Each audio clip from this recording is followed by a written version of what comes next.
Hello, it's me, Darlene Vlog.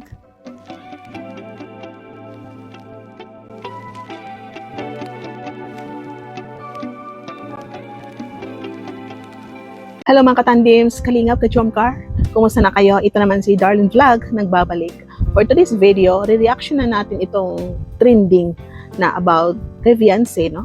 Kay Talia, kay Marimar, na gumawa daw siya ng kanyang channel. Pero sa atin, reaction natin is positive lang po tayo, no? Kung may comment dyan, hindi naman sa atin, is pasensya na po. Pero magbibigay lang po tayo ng disadvantages ng pagkakaroon ng channel. Pero bago yan, i-shoutout natin si Kuya Val, si Ate Edna, si Kalinga Prab, at siyempre, i-shoutout din natin ang Jomcar, si Carla Jomar, at kayong manunood, sumusuporta dito sa Team Kalingap. Lahat ng sponsor, marathoners, silent viewers, shoutout po sa inyong lahat.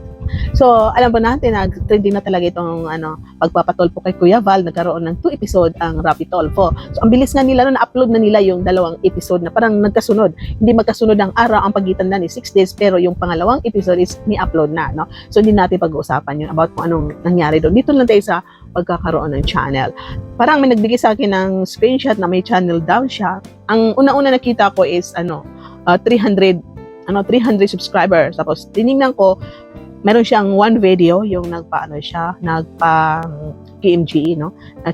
KMGS ganon. So ilang araw ilang oras nagsuscroll ako, nakita ko 1,000 subscribers na siya. So parang na-upload din niya sa kanyang Facebook, no, na meron na siyang channel. Pero nag-iisang video pa rin. At ngayong araw nagulat ako na habang nagsuscroll naman ako, nakita ko 3,000 videos. Sa subscribers pa lang qualified na po siya, pero sa watch hours hindi pa. So meaning hindi pa siya monetized dahil kailangan pa niya ng watch hours. Pero kung tulungan siya ng mga kasamahan niya, dahil may mga kasamahan na siya, may team na sila, maka-upload siya ng ilang video kahit 5, 10, tapos papanoorin nila lahat-lahat, imamaraton nila, hindi natin alam, within 1 week, 2 weeks, 3 weeks, monetize na siya.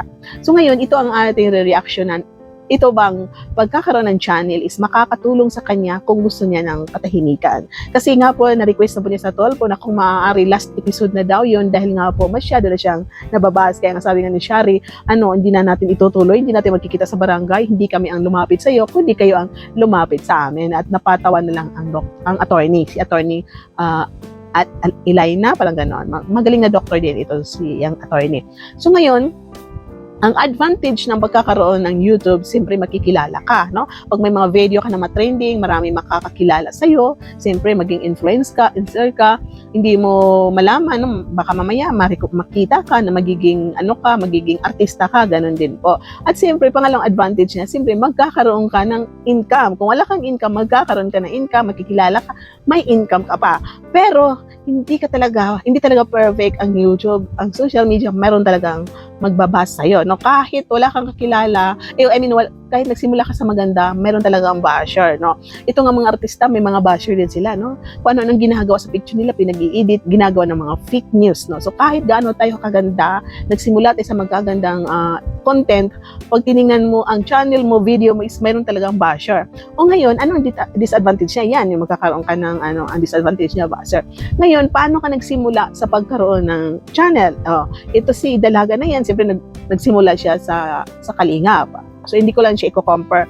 Kung hindi siya umalis sa Kalingap, siyempre gagawin siya ni Kalingap Prab ng channel. So, siguro lahat manunood sa kanya, no? Isa rin ako manunood. O baka ngayon, hindi natin alam, dumaan sa akin, mapanood ko. So, siyempre, itong mga tandem-tandem sa Kalingap, manunood sa kanya. Siguro may ilan ng magbabas, 5, 3, ganyan. So, itong team na nila, manunood sa kanya. So, halos lahat ng team Kalingap, manunood kung maganda ang content niya. Di ba po? Kasi may talent siya, sumasayaw, kumakanta. Maganda rin ang batang ito. So, maraming manunood. Katulad sa nangyari sa channel ni Carla. Ilang araw na nagka 100,000 siya, nagkaroon siya ng plaque, di ba po?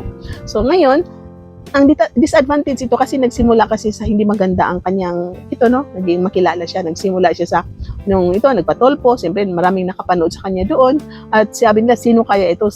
Katulad dun sa akin na upload kahapon, in-upload ko si Carla, may nag-comment, sabi nga ng comment, hindi ko nababasahan, i-shortcut ko lang, sabi niya, abang ako nagsuscroll, napadpad ako dito sa Team Kalingap kasi daw napanood niya sa Tolpo ang babaeng ito. Tapos sabi niya, ito si Carla is expensive ang beauty, mahinhin, talagang maganda. Pero yung nagpatolpo, dami pa siyang sinabi yun.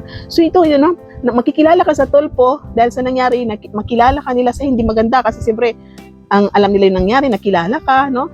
Yung may nasabi tayo na yung mainitan, ano pa yun? yung may mga nabanggit siya na mga words hindi maganda. So itong mga tao na ito, baka sisilipin nila, isi-search nila ang Team Kalingap. At I'm sure maraming nanonood. Buong mundo yan, maraming subscribers dahil ang mga OFW nakakalat sa mundo. So manonood sila, i-share nila yung comment, talagang sisikat at sisikat ka. So ngayon, dahil gumawa ka ng channel, sa tingin ko, hindi ka magkakaroon ng katahimikan kung gusto mo ng peace of mind, no? Nakita ko sa Facebook niya, naka-off ang comment section. Maganda rin, naka-off ang comment section kasi marami rin ako nakita mga content creator, naka-off ang kanilang comment section. Pwede rin na i-off mo ang comment section. Pero itong comment section kasi is nakakadagdag siya sa engagement, nakakadagdag siya sa points, siyempre ang monetization. Ngayon, dito naman tayo sa YouTube. Sa YouTube, hindi ka pa monetize. Kung ma-monetize siya, siyempre, mag-upload na yun. Hindi natin alam, baka bukas, sa pangalawang araw, may upload na siya bago. Pero itong first upload niya, yung pagpunta niya sa TMGS. So ngayon, pag mag-upload siya, siyempre, talagang dadag sa inyo ng comment section, no? Yung siyempre, mga kasamahan nila nakasubscribe dyan, matutuwa. Kasi nakita ko yung mga comment doon, lahat positibo. Kaya sabi ko, baka may nagmamanage, dinilit. Kasi magugulat ka, lahat positibo, walang bashing. So, dinidelete ata. So ngayon, siguro sa pagsisimula, baka may hahawak talagang didelete na bashing niya, no?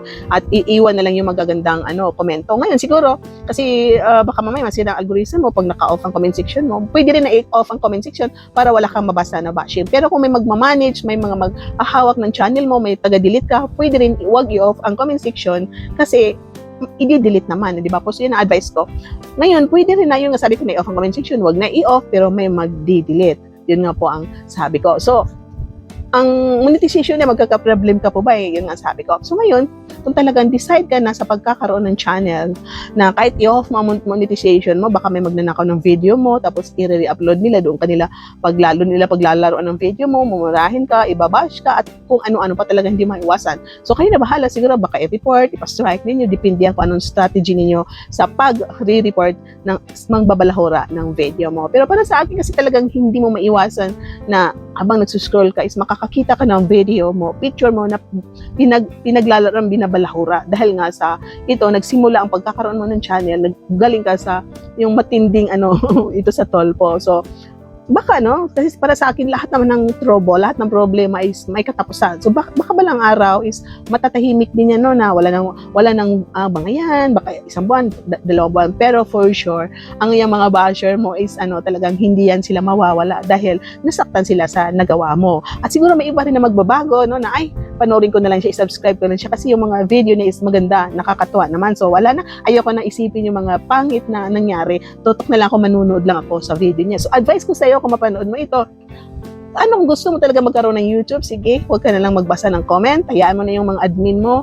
Mag-upload ka. Siyempre, may editor ka. Ipa-upload mo. Mag-video ka ng mga good vibes, magagandang video na nakakabigay ng motivation sa mga manunood mo. Kasi kung hindi nila magugustuhan, talagang ibabas ka. So, lahat ng video may mga motivation, may makukuhang aral, na hindi yung pagpupugaran naman ng pagpupugaran ng bashing, okay? So yun, hayaan mo na. Huwag ka na magbasa ng comments. Sabihin mo sa mga admin mo, huwag sabihin sa iyo kung anong mga pangit, mga negatibong comments sa video mo. So yun, ipag-pray mo kasi uhupa din yan. May maiwan na basher, may iba naman nanatili, may iba na talagang tuloy-tuloy ang bashing, may iba siguro na makakalimutan ka, na hindi ka na ibabas, may iba na hindi ka na nila makikita. So depende yun. So tuloy mo lang kung sabi ko nga yan, sinabi ko, kung yan ang gusto mo, go. Pero para sa akin, sa ngayon talagang aanuhin ka talaga ng basher. So, kasi hindi naman pwede na lagi na lang natin mapupunan ang negatibo. So, yan, nag-advise na lang ako sa iyo kung mapanood mo ang video na ito, mapanood ng mga kasamahan mo.